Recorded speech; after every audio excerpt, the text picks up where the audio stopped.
Alors voilà, je refais cette vidéo par rapport à ce frère d'armes que je trouve vraiment courageux, qui a les couilles au cul de faire vraiment ce qu'il faut, et il le fait très bien, et d'une manière très polie, très correcte et très déontologique.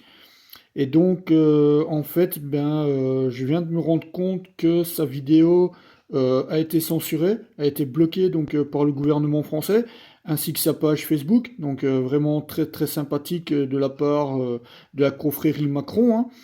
Et donc, pour continuer à ce que son message soit divulgué, j'avais sauvegardé la vidéo sur mon téléphone. Donc, je refilme cette vidéo pour pouvoir tout simplement que vous la transmettre et que son message soit diffusé.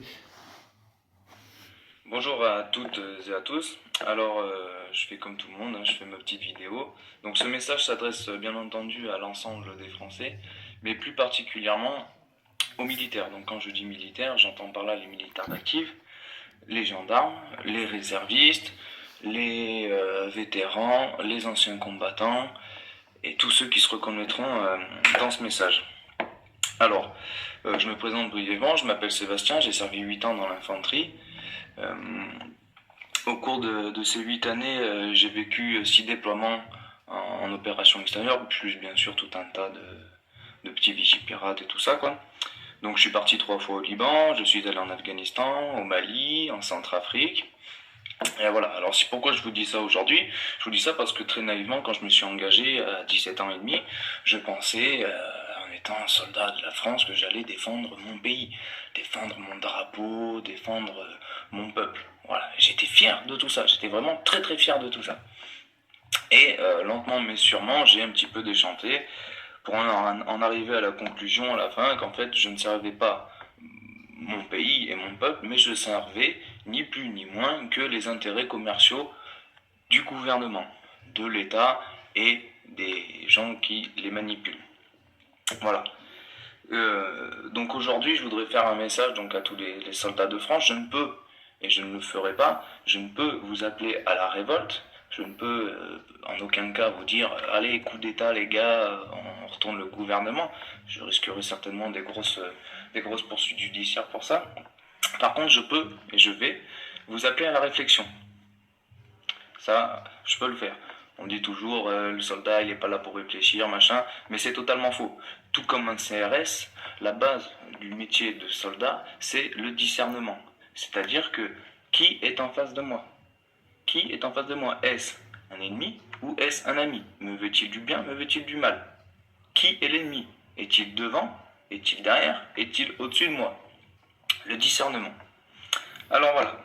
Donc, aujourd'hui, moi, j'ai plus envie de servir les intérêts du gouvernement, notamment pour les simples bonnes raisons que ce gouvernement m'écrase, m'opprime et me manque de respect tous les jours. La télé est allumée, je viens de voir Castacouille et l'autre grand pingouin là, les gars ils nous chient dessus quoi, ouvertement, il n'y a plus de respect quoi. Il n'y a plus de respect, les médias c'est pareil. Donc voilà, moi aujourd'hui je veux servir les intérêts de mon peuple.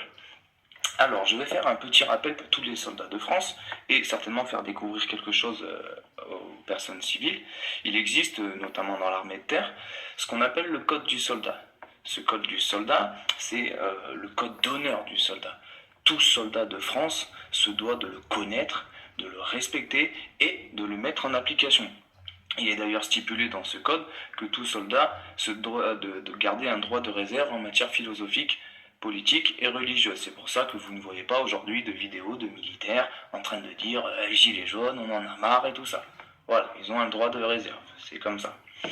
Alors, je vais vous lire l'article 1 du Code du soldat. Au service de la France, le soldat lui est entièrement dévoué en tout temps et en tout lieu. Il est bien dit, dans ce premier article, c'est l'article 1, le tout premier, au service de la France. Il n'est pas dit au service des lobbies, des grands patrons qui se gavent en nous faisant crever et qui se gavent sur la sueur du front des Français et sur le sang de nos soldats. Non, c'est écrit au service de la France. Alors, moi, je vais donner mon avis, qui n'engage que moi. Qu'est-ce que c'est pour moi la France? La France, c'est pas des multimilliardaires et le 1% de la population, non. La France, pour moi, c'est le peuple, c'est monsieur et madame tout le monde, et c'est vous aussi, militaires, c'est nous. N'oubliez pas que ces gens-là, là, les gilets jaunes, c'est vous, c'est moi, c'est vos grands-parents, c'est vos enfants, c'est vos femmes, vos maris, c'est vos familles et vos amis. Alors il faut vraiment pas oublier ça. Donc, notamment, messieurs les gendarmes, lorsqu'on va vous demander de vous mettre face à la population et peut-être de matraquer, peut-être de gazer, peut-être de boycotter, enfin, tout ce que vous voulez, n'oubliez pas qui est en face de vous. Demandez-vous où est vraiment l'ennemi. Hein. Pensez à ça. Euh, je vais vous lire aussi, notamment maintenant, un article de loi. Voilà. Alors, les fonctionnaires doivent se conformer aux instructions de leur supérieur hiérarchique en application des dispositions de l'article 28, alinéa 1er de la loi numéro 83-634 du 13 juillet 1983. Donc ça veut dire quoi? Ça veut dire qu'en gros, chaque fonctionnaire est tenu d'obéir aux ordres de son supérieur. Qu'il soit soldat ou général, il doit toujours obéir aux ordres de son supérieur. Mais il est dit également, et ça, tout le monde, tous les soldats du moins le connaissent, mais très peu l'ont déjà eu l'occasion de le mettre en application. Il existe une petite particularité.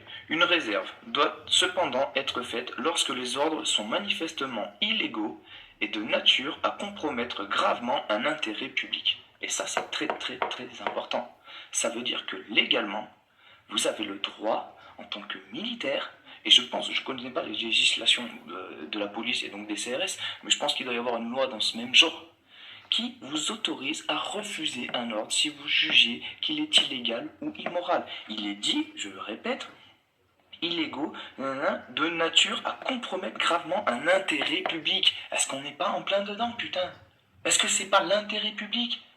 Toute la France, 80, allez, je vais dire une connerie, peut-être 90% de la France est en train de crever. On nous taxe à en crever. On travaille juste pour payer, rien d'autre. Et les petits tout en haut là qui donnent les ordres, ils vous donnent des ordres, ils vous disent d'aller nous taper sur la gueule. Mais on est comme vous et vous êtes comme nous. Vous êtes obligé de vous acheter votre propre matos. Vous trouvez ça normal? Vous trouvez ça normal qu'un soldat touche 1300 euros par mois? C'est normal ça? Non, c'est pas normal. Alors, réfléchissez. Demandez-vous où est réellement l'ennemi. Indignez-vous, putain. Indignez-vous. Réfléchissez, parlez-en autour de vous. Lorsque vous réciterez le code du soldat, que vous ferez pour les chefs d'équipe par exemple, que vous ferez apprendre le code du soldat à vos petits gars, et bien lorsque vous lisez les articles, mettez-vous à la place de votre peuple, essayez de retransmettre tout ça sur votre peuple. Lorsque vous serez tous les soldats de France et gendarmes, lorsque vous serez sur vos places d'armes, pendant les couleurs régimentaires, à entonner la Marseillaise, lorsque vous crierez aux armes citoyens, pensez à tous ces gilets jaunes, pensez à tous ces Français qui gueulent, qui crèvent la gueule ouverte. Pensez à tout ça s'il vous plaît et indignez-vous. Et lorsque le jour arrivera, quand on vous demandera de vous mettre face à la population, ça sera le moment de vous mettre face à votre conscience. Voilà, je vous remercie de m'avoir écouté, j'espère que ce message sera retransmis un peu partout. Voilà, donc à partager en masse, hein, donc il faut vraiment que son message soit diffusé le plus possible, s'il vous plaît, merci.